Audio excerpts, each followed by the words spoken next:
Ben ritrovati all'ultima edizione del giorno del TG Flash di New Sicilia. È stato arrestato il presunto assassino del cardiologo Gaetano Alaimo, ucciso nel suo studio medico. Si tratta di Adriano Vetro, 47 anni, di Favara, in provincia di Agrigento. L'uomo è stato rintracciato dai carabinieri nella sua abitazione, dove era tornato dopo il delitto. Nella casa i militari dell'Arma hanno trovato e sequestrato la pistola utilizzata.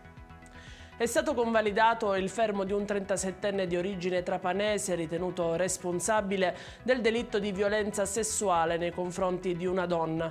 L'episodio era stato consumato nei pressi delle mura di Tramontana nella notte di venerdì scorso, durante la quale la vittima era stata soccorsa da un equipaggio del 118 su di una panchina in marmo disseminata di sangue.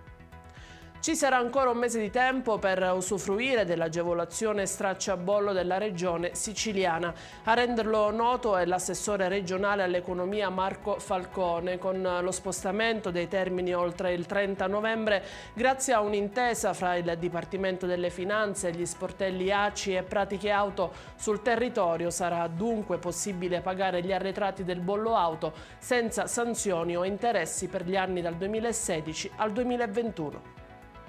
E in chiusura le previsioni meteo per domani in Sicilia. Continua l'ondata di maltempo. La Protezione Civile regionale ha diramato un'allerta meteo di colore giallo e arancione. Le più colpite saranno le province di Messina, Palermo e Catania. Le restanti saranno raggiunte da piogge di minore intensità, temperature in calo e venti a tratti forti.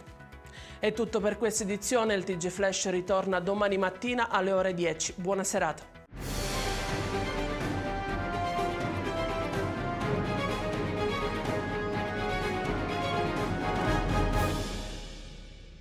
Procar, centro assistenza autorizzato BMW e Mini, adesso anche BMW Motorrad, via George Marshall 7, Mister Bianco, Catania.